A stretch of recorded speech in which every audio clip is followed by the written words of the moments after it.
Hello, everyone, and welcome to another podcast of All Things Real Estate, where we examine real estate issues, everything connected to real estate in the San Francisco Bay Area, especially.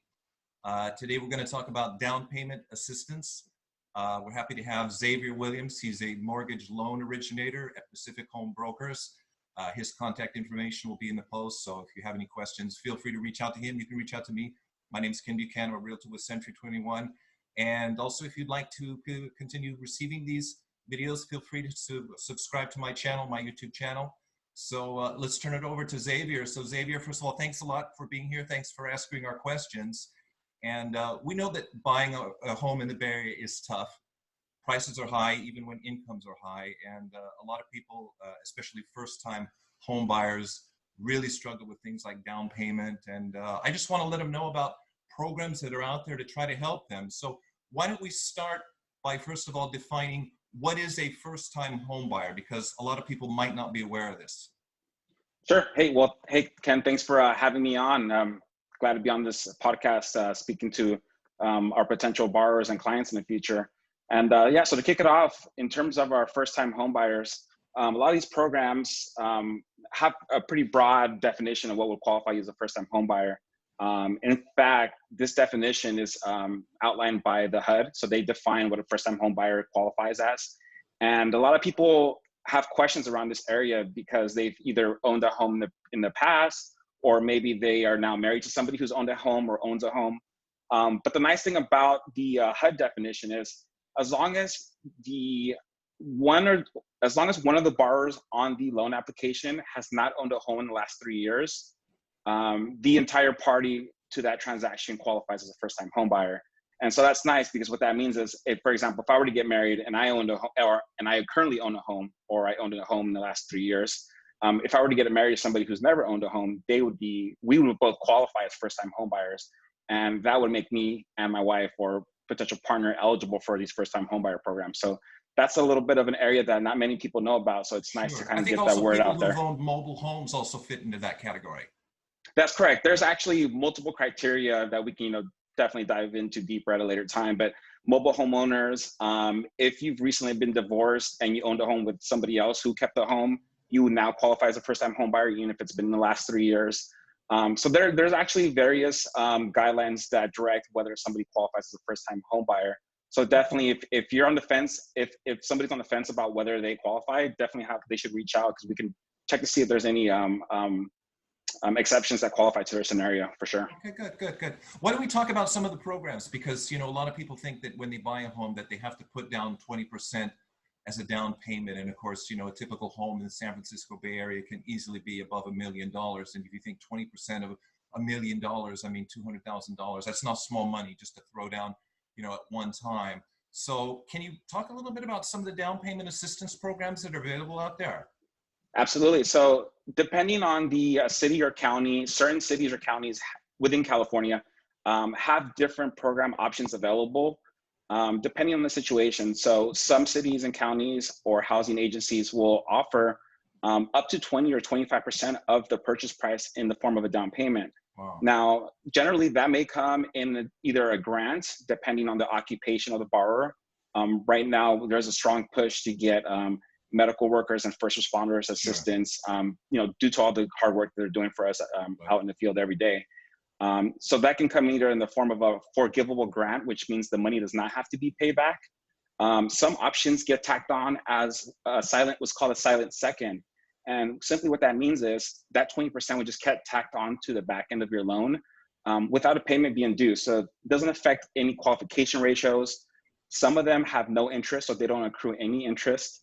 And the way the city, county, or housing agency gets their funds back is when you go to refinance your home or you go to sell your home, this silent second or down payment assistance that you're given is paid back, through the refinance or sell of the home.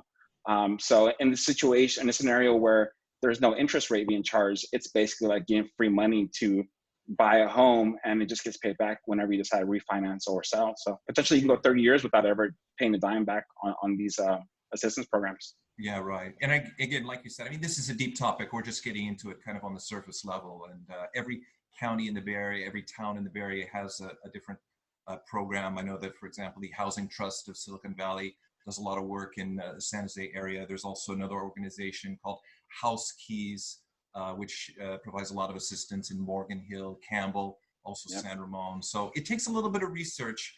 And of course, there is some legwork. There's a lot of paperwork. But again, these are things that people can take advantage of. Another thing is the BMR, the below market rate loans and homes which are available. Can you say something about those a little bit, about what the criteria is for qualifying for those? Sure, I would love to.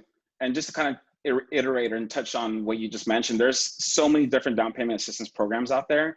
For example, myself personally, I have various lenders who we offer up to 75 different programs throughout California. And so it's really just doing the legwork of finding where these programs are available and who qualifies for them. So a lot of people think they don't qualify for these programs, but that might not necessarily be the case. So definitely reach out to see what's available for you. But in terms of the below market rate programs, it's another type of program put together typically by cities. And what they're trying to do is they're recognizing that many, for example, teachers and health workers, policemen, responders, right, they're getting priced out of the neighborhoods that they serve. And so the way the city's responded to this situation is by, especially when new housing developments being built in their cities, they're requiring the developers to set aside a certain percentage of their units for what's called below market rate pricing. And so what that means is the city's controlling these units and capping the price that can be charged on these units. And so this gives an opportunity for our first responders, our teachers, our educators, to be able to buy in the home that they serve at a price that's affordable and makes sense based on the salaries that they're getting. Because we know typically these professions aren't making as much money as other high-tech salary, private tech, exactly. Course, yeah. They can't compete with the tech industry in terms of pricing. So this is a great option for that type of scenario. And the way it typically works is priority is generally given to people who already either work or reside in the city. So they're given first priority. There's usually a priority list depending on the demand at the time. Sure. And then another requirement is usually there's some kind of income cap to make sure that these units are going to the people who need it the most. And so typically those are the overarching requirements. There are some restrictions on the back end when you go to resell the property and things of that nature. I'm happy to dive into that at a later time. This is not a program designed for flippers. This is not a get rich quick scheme. I mean, you're not going to buy it at the below market rate and turn around and sell it on the free market. Just as an example, this morning Absolutely. I saw a listing in Morgan Hill. This is a three bedroom, 3-bath, 1,600 square foot, three-year-old townhome available for $366,000. That's roughly half price. Absolutely. Yeah. So again, there is a lot of legwork involved. There's a lot of paperwork, but of course, even if you plan to buy a normal home, there's a lot of pre-approval paperwork that has to be processed. I believe also you have to attend a seminar where they want to inform you a little bit about the responsibilities of home ownership. But again, what's the alternative, right? A lifetime of rent. Exactly. I mean, this is something that's available for people. One last thing, can you also describe the mortgage credit certificate and how that program works? Oh yeah, so the mortgage credit certificate is actually one of those programs that not very many people know about. I didn't know about it until you told me about it. So yeah, nice. Interesting. Yeah, it's very interesting, especially with the changes to the tax deductions that happened with the tax reform bill out here in California. Areas, high cost areas, high tax areas like California, New York were affected the most because there's now a cap on how much we can deduct on our property taxes. And the nice thing about the mortgage credit certificate is it'll give you the ability to not only take a tax deduction on the interest you pay on your mortgage, but it also gives you a dollar for dollar tax credit on 20% or up to 20% based on every city and county is different, but most counties and cities are offering 20% tax credit on the mortgage interest you're paying. And so, for example, I priced out a scenario for a borrower just yesterday, and that would equate to about $4,000 a year that they would have lowered on their tax liability at the end of the year. And so, some people, what they decide to do is they'll adjust their payroll so that their withholdings is lowered by the amount of the tax deduction, so it cancels out at the end of the year, and that can essentially effectively lower the amount that you're paying on your mortgage every month. So in this scenario, their monthly mortgage payment, once they adjusted their payroll deductions, was about $300 lower just by taking this MCC tax credit that not many people know about. And it's available to any first-time home buyer. There are certain income limits depending on the cost of living in the area that they're buying in. But it doesn't hurt to look into it because you might qualify. Some limits are pretty high. Sure.